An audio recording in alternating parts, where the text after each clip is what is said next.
कानपुर की कलंक कथा। नमस्कार, इस वक्त मैं हूं आपके साथ कुलदीप सिंह पठानिया। आप देख रहे हैं R9 टीवी। यूपी के कानपुर में हैरान करने वाला खुलासा हुआ। सरकारी बाल संरक्षण गृह में 57 नाबालिग लड़कियों को कोरोना 57 कोरोना पॉजिटिव नाबालिग लड़कियों में 2 प्रेग्नेंट भी मिली। दोनों नाबालिगों के गर्भ में पल रहा है 8 महीने का बच्चा। दोनों लड़कियों में से एक को HIV पॉजिटिव वो लड़की है और एक लड़की में हेपेटाइटिस C का संक्रमण मिला। दोनों गर्भवती नाबालिगों को अस्पताल भेजा गया। स्वरूप नगर बालिका गृह को अब सील कर दिया गया है।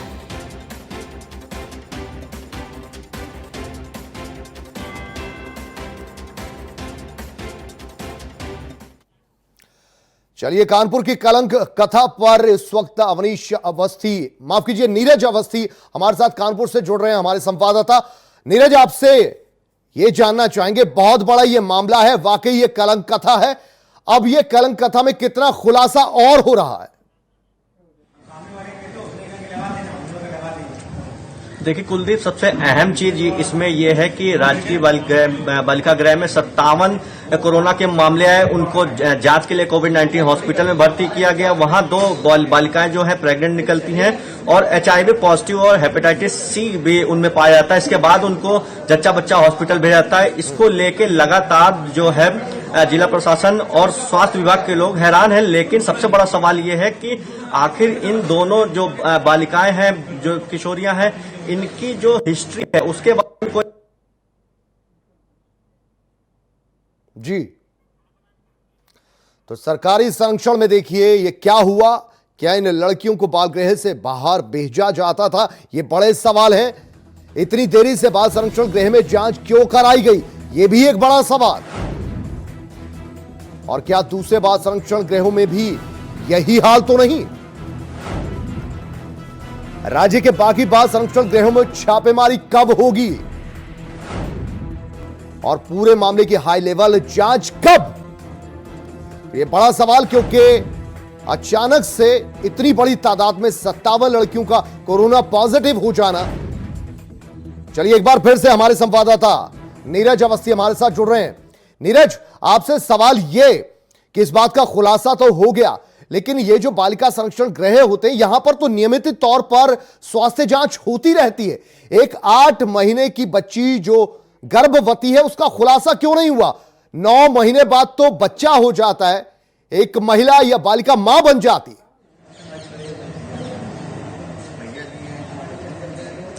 देखिए बिल्कुल कुलदीप, इस मामले को लेकर तमाम अधिकारी चुप्पी साधे हुए। अभी हमारे ही टेलीविजन पे जो जिला प्रोविजन अधिकारी हैं वो भी तमाम अटपटी चीजों की बातें करते रहे, लेकिन साफ ये बात नहीं कह रहे कि इन जो दोनों बालिकाएं हैं जो इनकी रिपोर्ट प्रेग्नेंट में आई है, इनकी हिस्ट्री क्या है, कब इनका यहाँ पे आना हुआ, किस मामले में ये आए थे, आखिर कितना समय हुआ इन चीजों को लेके, और इनकी जांच हुई थी या नहीं हुई थी, इन सब चीजों को। क्योंकि अगर ये कोरोना की जांच न होती तो ये चीजें भी सामने ना आ पाती कुलदीप। पता नहीं अधिकारी इन मामलों पे क्यों चुप्पी साधे हैं। अगर कोई ऐसी चीजें हैं कि वो अभी हाल ही में यहाँ पे आई हुई थी तो इनकी जो हिस्ट्री है उसके बारे में अधिकारियों को खुल के सामने आना चाहिए और बोलना चाहिए, लेकिन कहीं न कहीं वो चुप्पी जरूर साधे हुए तो जरूर सवाल खड़े हो रहे हैं कुलदीप। और नीरज, ये बात भी सामने आ रही है, जो बालिका संरक्षण प्रबंधन है या फिर वहां का स्टाफ है, कभी वो कहता है कि उन्हें बिहार झारखंड से लाया गया, फिर वो कहते हैं कि मुजफ्फरनगर से लाया गया, अभी कुछ महीने पहले लाया गया।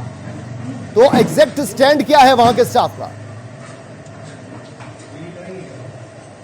देखिए अभी जो स्थितियां हैं तो इतने केसेस निकलने के बाद उसको सील कर दिया गया। जो वहां का स्टाफ था और अन्य जो लड़कियां थी वहां उनको क्वारंटीन किया गया है, उनके भी सैंपल लिए गए। तमाम आपको बता दें कि ये जो 57 केसेज आए एक दिन में नहीं निकले हैं। वहां पे कई रिपोर्टों में लगातार जो लोगों की जांच हुई है उसमें 57 केसेज आए हैं। उसके बाद जब उन लोगों को कोविड-19 हॉस्पिटल में एडमिट किया गया तो उसमें से 2 बालिकाओं की रिपोर्ट जो है प्रेग्नेंट आ जाती है। उसके बाद उनमें एक में HIV पॉजिटिव, एक में हेपेटाइटिस C आ जाता है, उनको अस्पताल से ट्रांसफर किया जाता है। लेकिन अधिकारी जो हैं, वहां का जो कर्मचारी हैं, जिम्मेदार हैं, वो ये नहीं बता रहे हैं कि आखिर इनको कब लाया गया था और इनकी हिस्ट्री क्या है।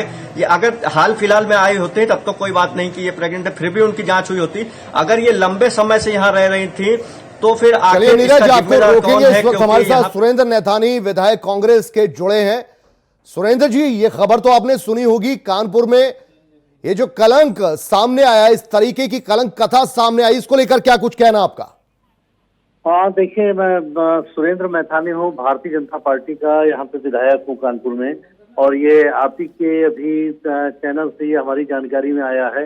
मैं इसको देखूंगा क्योंकि आज मैं लखनऊ आया हुआ था, लखनऊ में ही था, तो कल से मेरी जानकारी में नहीं आई, लेकिन आपने दिया है। और ये अगर ऐसी घटना हुई है तो निश्चित रूप से योगी आदित्यनाथ जी महाराज की सरकार है, इसमें कहीं भी किसी प्रकार से कोई कोताही नहीं होगी। जो भी लोग दोषी हैं, किसी भी स्तर का व्यक्ति होगा, बचेगा नहीं, वो दंड पाएगा।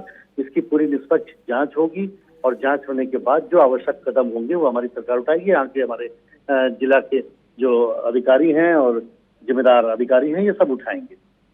नहीं, जिम्मेदार अधिकारी उठाएंगे। अब मामले का खुलासा हुआ तो उठाएंगे, इसमें तो कोई दो राय नहीं है, और उठाना भी पड़ेगा आपको कदम, अब जब ये पब्लिक डोमेन में है। लेकिन सवाल यहां पर यह खड़ा होता है कि इतनी बड़ी तादाद में कोरोना पॉजिटिव निकलना ही अपने आप में बड़ी बात है, और ऊपर से अगर दो लड़कियां जो नाबालिग हो वो प्रेग्नेंट निकल आए, वो भी 8 महीने की, तो कहीं ज्यादा बड़ी बात। इस पर तो फेस सेविंग करनी पड़ जाएगी आप। नहीं, बिल्कुल। वो तो देखिए, अभी इस पे जांच का विषय होगा कि 8 महीने के प्रेग्नेंट हैं। बहुत से ही ये तो वैसे भी, क्योंकि अगर वो अनमैरिड है और 8 महीने के प्रेग्नेंट है तो ये घटना तो अपने आप में दिल दहला देने वाली है। इसको कोई भी स्वीकार नहीं करेगा, ना समाज स्वीकार करेगा, ना हम लोग स्वीकार करेंगे। किसी भी स्तर पर इसको कोई भी स्वीकार नहीं करेगा। इसके लिए सारा कुछ जो जांच के बाद बिंदु और तेजी से जांच होगी, और इसके जो भी बिंदु निकल कर आएंगे, जो दोषी होगा वो सजा पाएगा। इसमें कोई संदेह नहीं करना चाहिए। और अधिकारियों से भी मैं अभी बात कर रहा हूँ कि ये क्या विषय है और अविलंब कार्रवाई करें, इस पर अविलंब कार्रवाई भी कराई जाएगी। लेकिन ये सुरेंद्र जी, बहुत डिनाई वाला विषय नहीं है। बिल्कुल बिल्कुल, आप ठीक कह रहे हैं सुरेंद्र जी। लेकिन सवाल दरअसल ये उठते हैं कि जो मेडिकल स्वास्थ्य विभाग के जो लोग हैं, अधिकारी हैं, नियमित इनकी जांच होती है, इस जांच में पहले ही खुलासा हो जाना चाहिए था। और अब चूंकि बिल्डिंग सील कर दी गई है, कोई रिकॉर्ड से छेड़खानी ना करे, आप जल्द से जल्द कार्रवाई करेंगे?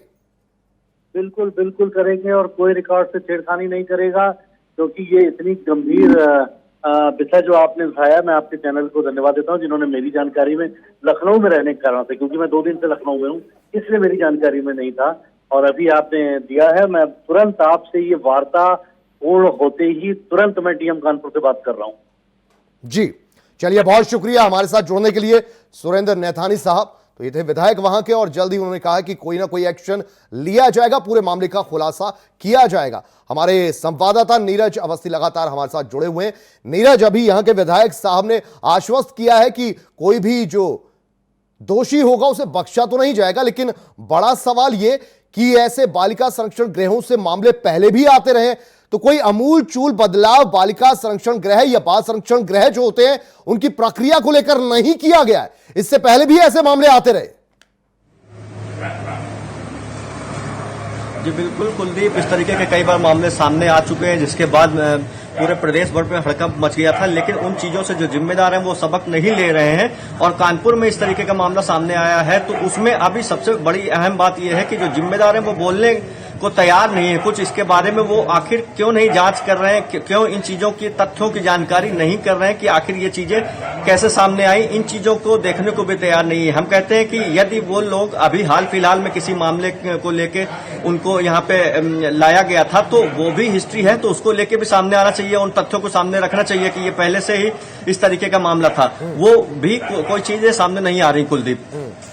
अच्छा नीरज, सवाल आपसे ये भी, पहले तो ये बताइए कि दरअसल ये पूरा जो बालिका संरक्षण गृह है ये कितना बड़ा है, कितनी बालिकाएं यहां पर रहती हैं, कितनी कोरोना पॉजिटिव हैं, और अब जब बिल्डिंग को सील कर दिया गया है, सबको कहां पर एकोमोडेट किया गया है? देखिए, आपको बता दूं, जब यहाँ पहला मामला भी बीते हफ्ते ही आया था, उसके बाद लगातार जो और अन्य वहाँ पे लड़कियां थी उनकी जांच कराई गई, जिसमें एक दिन के अंतराल में करीब 57 केसेस सामने आ चुके हैं। 83 जो है वहां पे बताए जा रहे हैं कि कुल लोग थे, इसके अलावा स्टाफ था, जिसके बाद 57 केसेस आने के बाद हड़कंप मच गया, और उन लोगों को रामा हॉस्पिटल में क्वारंटीन किया गया वहां पे, और जो स्टाफ था उसको भी हटाया गया वहां से, साथ ही जो बिल्डिंग है उसको जो पूरा है उसको सील किया गया। इसके बाद जब उन लोगों का इलाज चल रहा था, अन्य चीजों की जांच हुई, तो उसमें यह खुलासा हुआ है कि 2 बालिकाएं जो है प्रेग्नेंट निकली है, और साथ में HIV पॉजिटिव और एक तो हेपेटाइटिस C भी है। अच्छा, यहाँ पर बालिका संरक्षण गृह में कोई वार्डन या फिर जो भी संचालन कर रहा था हायर अथॉरिटी, उसका कोई रिएक्शन, उसका कोई जवाब, उसका कोई वक्तव्य सामने आया? देखिए, चूंकि अभी जो बिल्डिंग है वो पूरी तरीके से सील कर दी गई है, जो वहां का स्टाफ था उसको भी क्वारंटीन किया गया है, अन्य लोग हैं उनके भी जांच के सैंपल लिए गए हैं, इसलिए अभी उनकी तरफ से इधर से कोई भी इस तरीके का जवाब नहीं आया है। जिला प्रोबेशन अधिकारी से जरूर बातचीत की गई थी, तो उन्होंने कहा कि इस तरीके के अभी वो खुद एक जिम्मेदार पद पे होने के बावजूद ये नहीं बता पा रहे हैं कि इन दोनों केसेस की हिस्ट्री क्या है, आखिर ये कब यहाँ पे लाई गई थी या बहुत लंबे समय से है, वो भी चीजों को उन्होंने नहीं बताया। तो साफ चीजें हैं कि लापरवाही भी कर रहे हैं। अगर ऐसा मामला सामने आए तो तत्काल इन चीजों की हिस्ट्री निकाल के उन चीजों के तथ्यों को लाना चाहिए सामने। कुलदीप।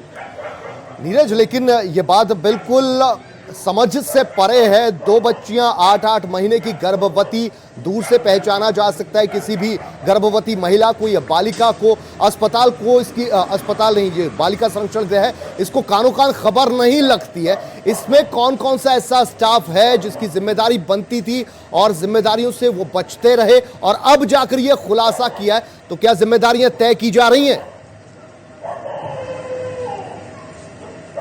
देखिए, बिल्कुल इसमें जिम्मेदारियां तय होनी चाहिए और यदि ऐसी चीजें लापरवाही वाली सामने आती है तो बिल्कुल कार्रवाई होनी चाहिए। लेकिन अभी की स्थितियां ये है कि इस मामले पे कोई भी तरीके से इस मामले पे सामने आने को तैयार नहीं है और जिम्मेदारी पूर्ण अपनाते हुए रवैया कुछ भी बोलने को तैयार नहीं। तो ये बड़ा सवाल है, जरूर बड़े अधिकारियों को सामने आना चाहिए। उनको तो अब तक इस मामले में क्या तथ्य हैं, क्या चीजें हैं, उनको लेकर सामने आना चाहिए, लेकिन वो अभी तक नहीं हुआ है। कुलदीप। लेकिन नीरज भाई, क्योंकि पहले हमने देखा कि बिहार के मुजफ्फरपुर से भी ऐसा मामला आया, फिर उत्तर प्रदेश से भी ऐसा मामला है, एक बार फिर इस तरीके का मामला सामने आ रहा है। ये जितने भी बाल संरक्षण केंद्र हैं, यहां पर नियमित जांच होती है। यहां तक कि जो जिलाधिकारी हैं, डीएम साहब हैं, उनको भी नियमित जांच करने के आदेश हैं ऐसे केंद्रों पर। तो क्या वाकई नियमित जांच नहीं चल रही थी या जांच चल भी रही थी तो उसकी आड़ में कुछ अंदर चल रहा था? यह बात कुछ सामने आ रही है। देखिए, अभी कुलदीप इस तरीके की पूरी चीजें तो सामने नहीं आ रही है, लेकिन जो चीजें होती हैं वो कोई मामला सामने आता है, उसके बाद तमाम जो अधिकारी होते हैं वो एक्टिव हो जाते हैं कुछ दिनों के लिए, फिर उसके बाद जो आमतौर पर स्थितियां होती हैं वो वही होती हैं और इस तरीके के केसेस जो हैं सामने आते हैं। कुलदीप, चलिए आपको रोकेंगे जरा। डॉक्टर विशेष हमारे साथ जुड़े हैं और बाल संरक्षण आयोग के अध्यक्ष हैं। बहुत बहुत स्वागत है सर आपका। धन्यवाद, thank you very much. Doctor साहब, कानपुर का जो पूरा मामला सामने आया है उसकी खबर है आपको? जी जी, पूरी खबर है। मुझे करीब 5 दिन पहले एक लड़की वहां पर कोरोना संक्रमित पाई गई थी। 2 बच्चियां हमारी वहां पर गर्भवती थी, पॉक्सो के केस थे, उनको अस्पताल भेजा गया था। लौटने के बाद उसमें जब रैंडम चेकिंग की बात की थी सरकार ने, तो हम सभी लोगों ने आदेश भी किए थे और बाकी भी थे कि रैंडम सैंपलिंग कराया जाए। तो उस रैंडम सैंपलिंग में एक लड़की कोरोना संक्रमित आई थी जी। लेकिन उसी दिन रात को पता चला कि लगभग करीब 30 लड़कियां और हो गईं। अगले दिन फिर और 16 हो गई, सबको हटाया गया वहां से। अब ये जांच का विषय है कि इसमें अभी पता लगा है कि एक लड़की को एड्स की भी कुछ सिम्टम आए हैं। तो इसमें अभी जांच भी बैठेगी और इस पर अभी चर्चा भी हो रही है। हमने अभी बात की है वहां के डीपीओ वगैरह से, सारे से। तो अभी किसी न किसी को टीम को वहां भेजना पड़ेगा और पूरी की पूरी जांच इसकी होगी। डॉक्टर विशेष, आपसे मैं ये समझना चाहूंगा, जिस तरीके से पहले भी इस तरीके के मामले आते रहे और उसके बाद लगातार ये दावे किए जाते रहे हैं कि जिला स्तर पर जिला अधिकारी तक नियमित जांच करेंगे ऐसे बाल संरक्षण गृहों की, लेकिन उसके बावजूद 57 लड़कियां कोरोना पॉजिटिव हो जाती हैं, 2 प्रेग्नेंट हो जाती हैं। ये इतनी बड़ी लापरवाही से कहें या फिर ये समझ के चला जाए कि कुछ गलत चल रहा था वहां? नहीं, जो ये पॉक्सो के केसेस हैं, बाहर की तरफ से जिन बच्चियों के साथ में वहां पर जो ये यहाँ का केस नहीं है। अब चूंकि हाईकोर्ट के भी आदेश हैं कि जो पॉक्सो की लड़कियां हैं वो बाल गृहों में रखी जाएंगी, बालिका गृहों में रखी जाएंगी। तो ये बाहर से अब ये जिम्मेदारी बनती है महिला कल्याण बाल विकास की कि उनका सुरक्षित प्रसव हो। तो प्रसव के लिए उनको इंस्टीट्यूशनल उसमें भेजा गया था। तो वहां से कहीं ना कहीं अस्पताल से कोरोना आया है। तो लड़कियां बाहर से इनके साथ इनके साथ जो रेप हुआ या जो बलात्कार हुआ या जो इस तरीके के केसेस बाहर से आए हैं, उसको यहाँ सुरक्षा संरक्षण के लिए रखा गया था इसमें। ठीक, ठीक, तो फिर डॉक्टर विशेष गुप्ता, मैं आपसे ये समझना चाहूंगा ये बच्चियां कब आई थी, क्योंकि जब प्रबंधन से बात की गई तो उनका जवाब कुछ अटपटा आया। कभी कहा कि इनको बिहार झारखंड से लाया गया, कभी कहा कि मुजफ्फरनगर से लाया गया। तो ये बच्चियां कब आई, और जब आई उससे पहले इनकी कोई मेडिकल जांच हुई थी? हाँ, नहीं, पहले मेडिकल जांच वगैरह सब होती है, तभी आती है। बाहर से इन बच्चियों के साथ जब यौन उत्पीड़न की घटनाएं होती हैं तो वहां से ये निश्चित तौर पर यहाँ सुरक्षा के लिए भेजी जाती है। तो बाहर से ये जिम्मेदारी इन संस्थाओं की होती है कि इनका सुरक्षा संरक्षण हो, और इनका अगर प्रसव होना है तो प्रसव संस्था में कराया जाए। तो बाहर से ये लड़कियां जहां से आई हैं तो वहां से आदेश के अंतर्गत आती हैं ये, और बाहर से अब ये चूंकि आदेश हो गया है कि पॉक्सो के अंतर्गत जो भी इस तरीके के केसेस होंगे वो इसी प्रकार की बालिका गृह में रखे जाएंगे। तो अब रखने के बाद ये सुरक्षा संरक्षण की जिम्मेदारी फिर संस्था। चलिए, बहुत शुक्रिया डॉक्टर विशेष आपका हमारे साथ जुड़ने के लिए।